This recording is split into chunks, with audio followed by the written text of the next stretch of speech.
அரவாக்குறிச்சி இடைத்தேர்தலில் கள்ளியக்கம் போட்டியிடும் வாக்காளர்கள் வாக்குக்கு பணம் பெறாமல் மனசாட்சியை முன்னிறுத்தி வாக்களித்தால் இந்த வேட்பாளர் வெற்றி உறுதி. காவிரி பிரச்சனை, கள் தடை, எத்தனால் பயன்பாடு, தவறான இறக்குமதி கொள்கை, விவசாய கமிஷன் பரிந்துரையை நடைமுறைப்படுத்துதல், அனைவருக்கும் சமமான சமூக பாதுகாப்பு போன்றவை இந்த தேர்தலில் முன் நிறுத்தப்படும். வெற்றி தோல்வி முக்கியம் அல்ல, வாக்காளர்கள் பயிற்றுவிக்கப்பட வேண்டும் என்பதுதான் இதனுடைய நோக்கம்.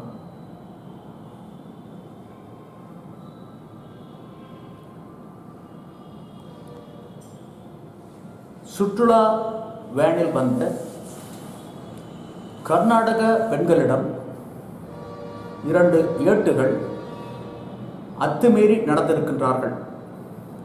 அவர்களை திருவாரூர் காவல்துறை கண்காணிப்பாளர் ஆயுதப்படைக்கு மாற்றியிருக்கின்றார். இது தண்டனை ஆகாது, இது முறைகேடு, ஒழுங்கீனம், இடமாற்றம் ஆகும். அவர் பணியிடை நீக்கம் செய்யப்பட வேண்டும், சட்டப்படி தக்க நடவடிக்கை எடுக்க வேண்டும் என்பதுதான் நாங்கள் விடுக்கும் வேண்டுகோள்.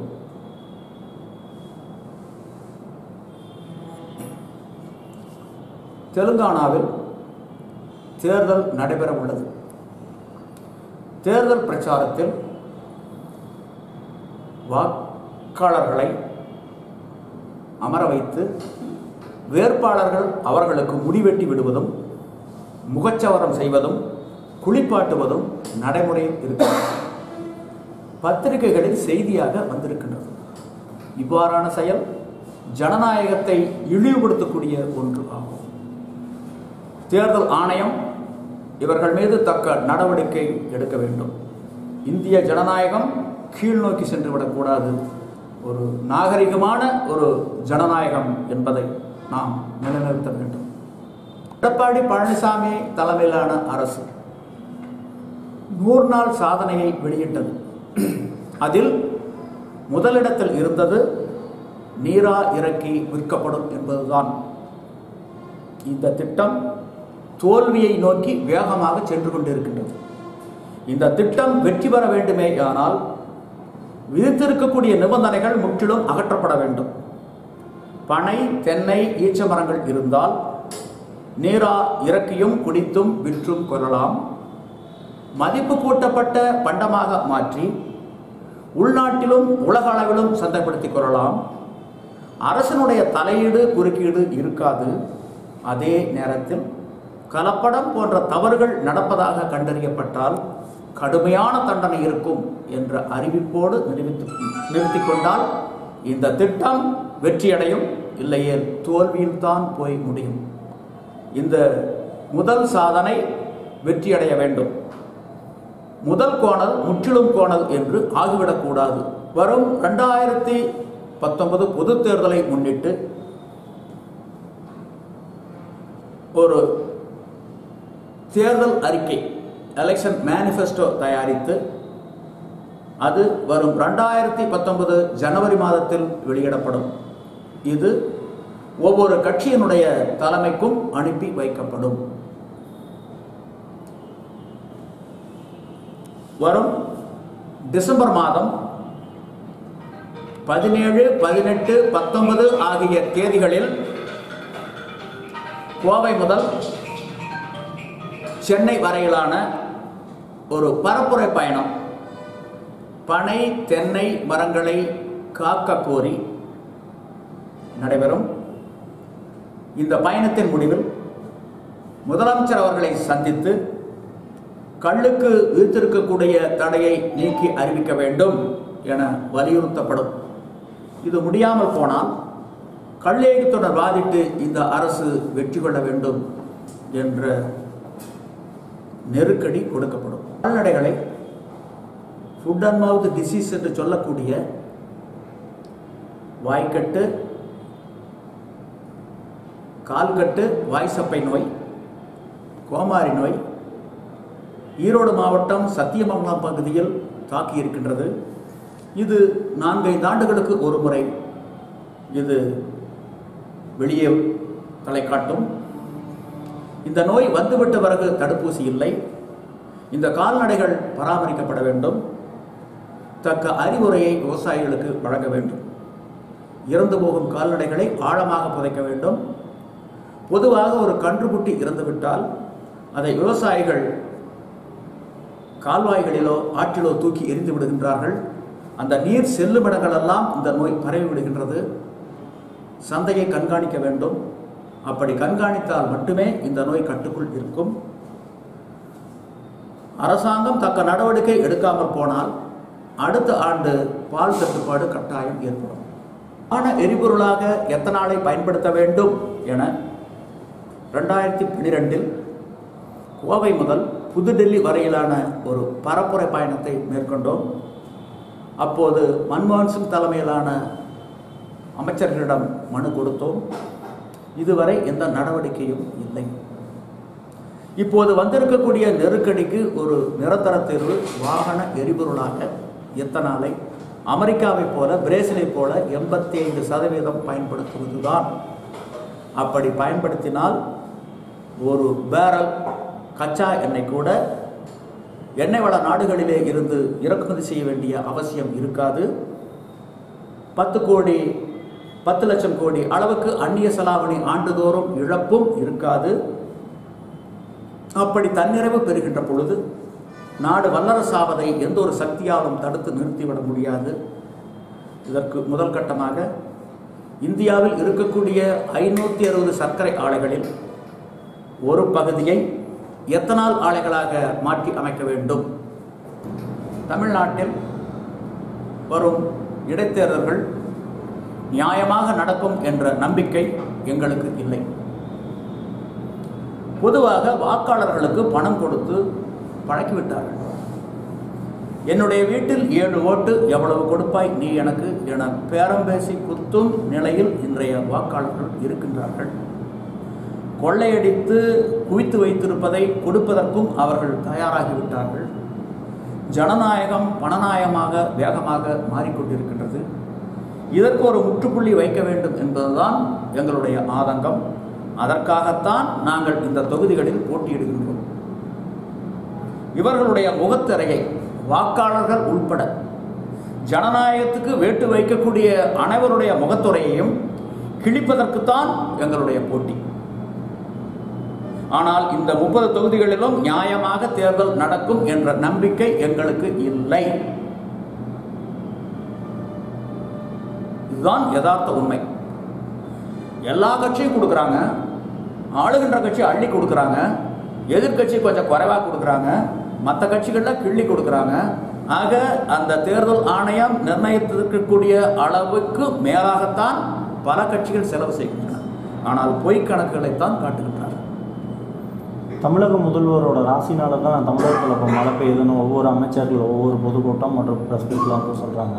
அது போன கண்ணை மூடிக்கிட்டதுன்னா போலாக இருண்டு போன மாதிரி தான். அதில் யார் ராசியும் கிடையாது. இதெல்லாம் ராசி கீசியெல்லாம் ஒன்றும் கிடையாது. இதெல்லாம் முறைகோடி மன்னவன் செய்யும் உரைகோடி ஒல்லாது வானம் பெயர்னு வள்ளுவர் சொல்லியிருக்கார். நாடாளக்கூடிய மன்னன் நடுவு நிலைமை மாறாமல் ஆட்சி புரிந்தானேயாயின் அந்த நாட்டில் நன்கு மழை பொழியுங்கிறான். இப்போ நடுநிலவு நாங்கள் ஒன்றை மட்டும் சொல்கிறோம். கல்லுக்கு விதித்திருக்கக்கூடிய தடை நியாயமா?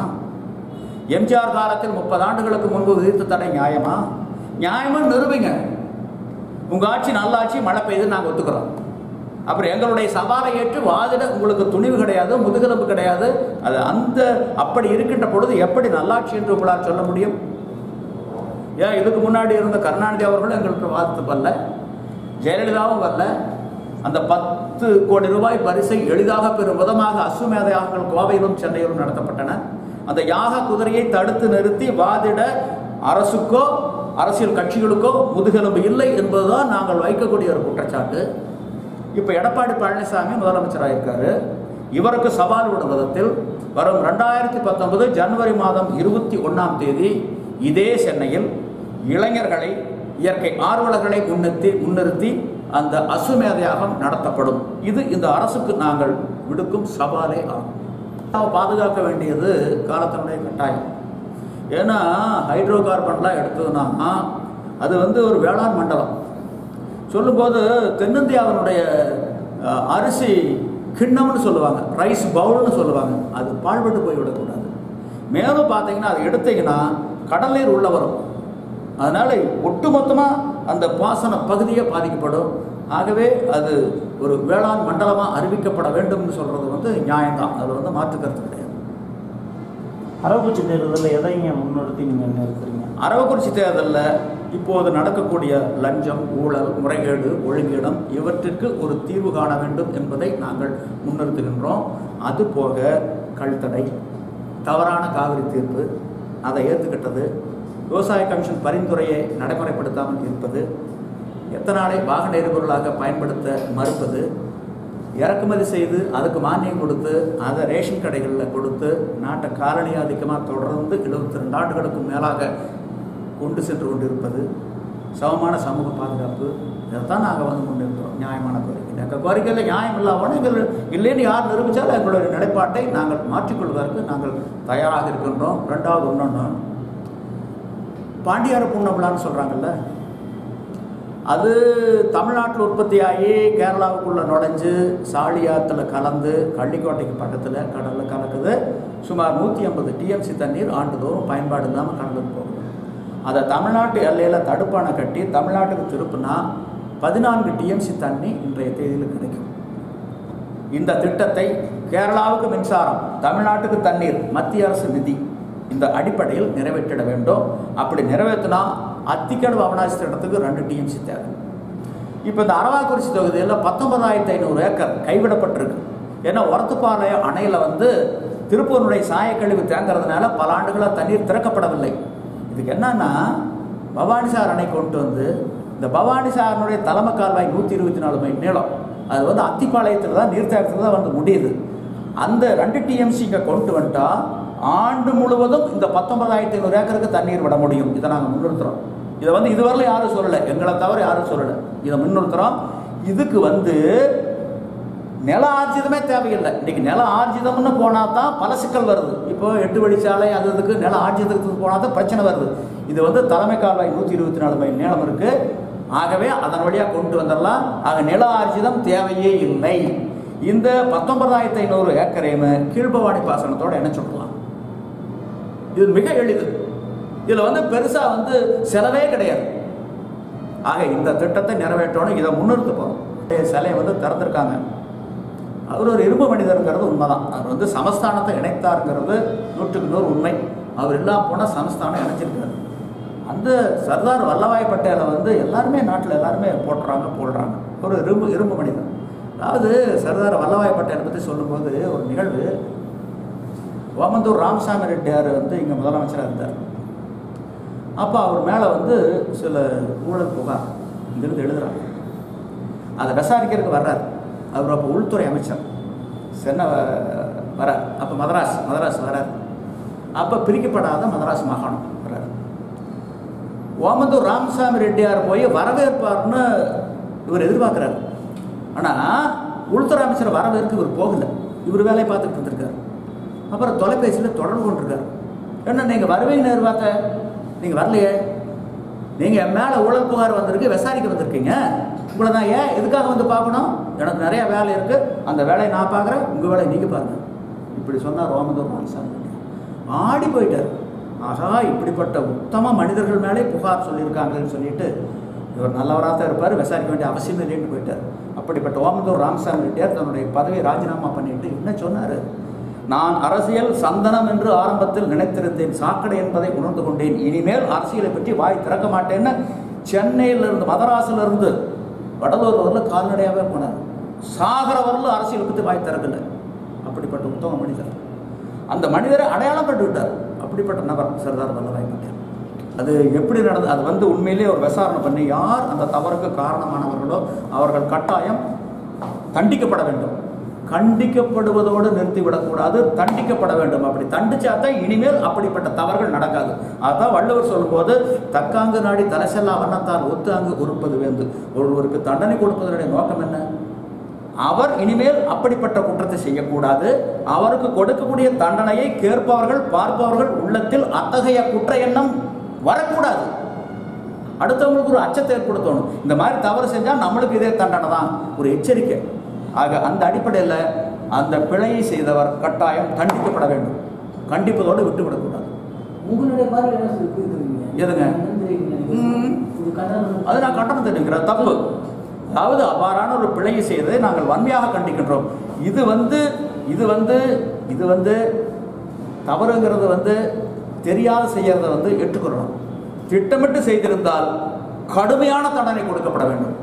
திட்டமிட்டு தமிழை இழிவுபடுத்த வேண்டும், தமிழ் புறக்கணிக்கப்பட வேண்டும் என்ற நோக்கில் இது செய்திருந்தால் யார் செய்தார்களோ அவர்களுக்கு கடுமையான தண்டனை விதிக்க வேண்டும்.